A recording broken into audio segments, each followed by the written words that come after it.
Hello friends. कैसे हैं आप सब। हिंदी कहानियाँ विद सरिता में आपका स्वागत है।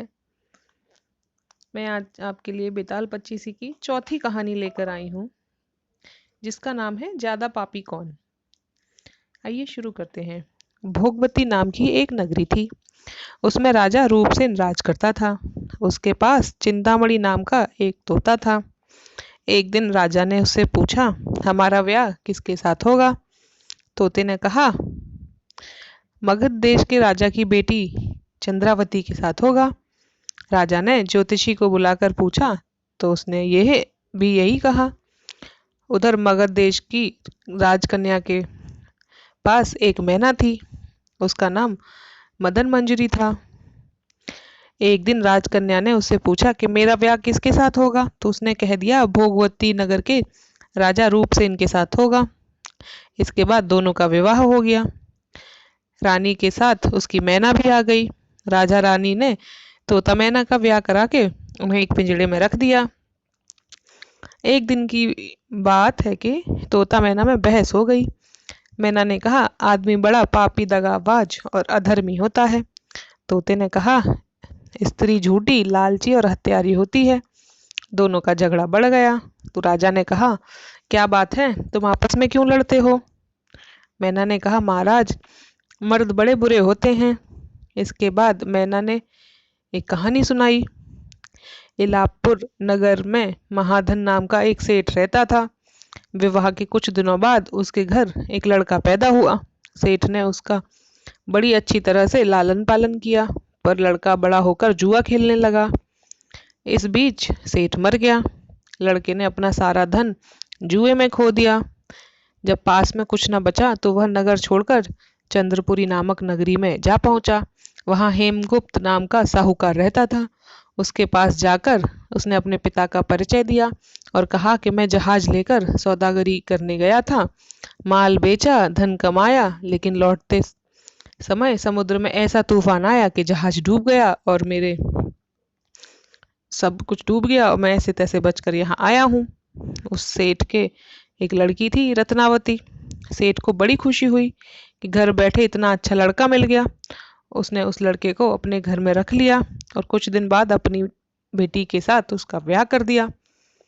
दोनों वहीं रहने लगे। अंत में एक दिन वहां से विदा हुए। सेठ ने बहुत सारा धन दिया और एक दासी को उनके साथ भेज दिया। रास्ते में जंगल पड़ता था।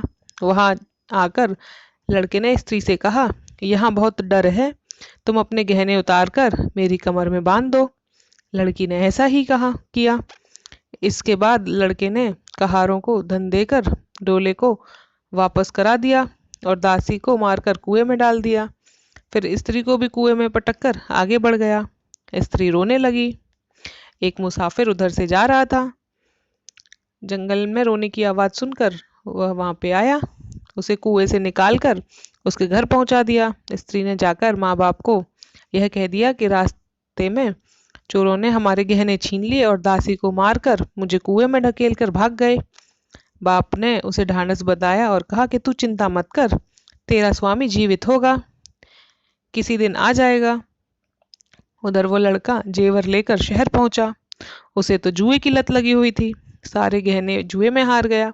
उसकी बुरी हालत हुई तो वह यह बहाना बनाकर कि उसके लड़का हुआ है, फिर अपनी ससुराल चला। वह पहुंचते ही सबसे पहले उसकी स्त्री मिली। वह बड़ी खुश हुई।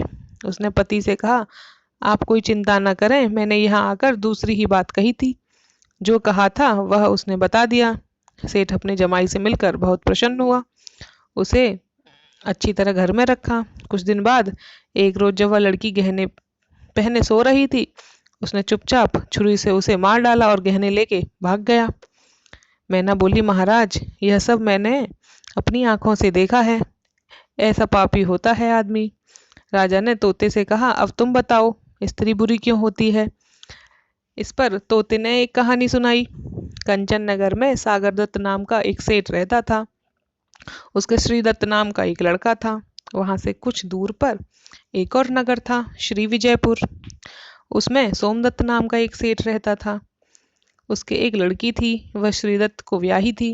ब्याह के बाद श्रीदत्त व्यापार करने परदेश चला गया।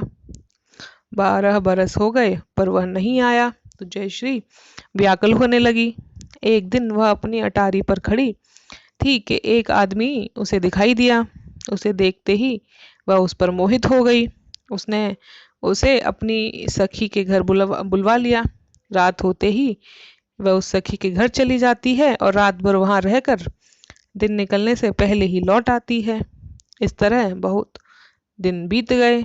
इस बीच एक दिन उसका पति परदेस से लौट आया। स्त्री बड़ी दुखी हुई, अब क्या करें। पति हारा थका था। जल्दी ही उसकी आंखें लग गईं। स्त्री उठकर अपने दोस्त के पास चली गई। रास्ते में एक चोर खड़ा था। वह देखने लगा कि स्त्री कहाँ जाती है। धीरे धीरे वह सहेली के मकान पर पहुंच गई। चोर भी उसके पीछे पीछे गया।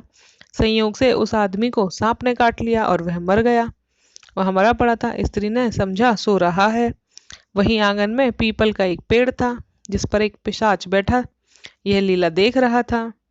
उसने उस आदमी के शरीर में प्रवेश करके उस स्त्री की नाक काट ली और फिर उस आदमी की देह में से निकलकर पेड़ पर जा बैठा। स्त्री रोती हुई अपनी सहेली के पास गई।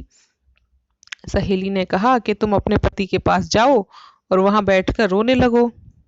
कोई पूछे तो कह देना पति ने नाक काट ली। उसने ऐसा ही कहा।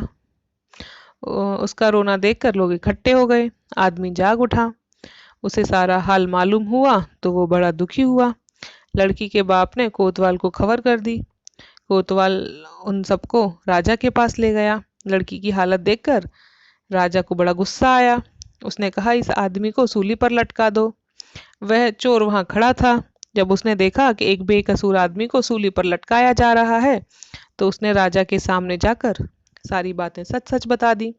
बोला अगर मेरी बात पर विश्वास न हो तो जाकर देख लीजिए, उस आदमी के मुंह में नाक स्त्री की नाक है। राजा ने दिखवाया तो बात सच निकली। इतना कहकर तोता बोला हे राजा, स्त्रियां ऐसी होती हैं। राजा ने उस स्त्री का सिर मुड़वाकर गधे पर चढ़ाकर नगर में घुमवाया और शहर से बाहर छुड़वा दिया। यह कहानी सुनकर बेताल बोला राजा बताओ कि दोनों में ज्यादा पापी कौन। राजा ने कहा स्त्री। बेताल ने पूछा कैसे। राजा ने कहा मर्द कैसा भी दुष्ट हो उसे धर्म का थोड़ा बहुत विचार रहता ही है। स्त्री को नहीं रहता, इसलिए वह अधिक पापिन है।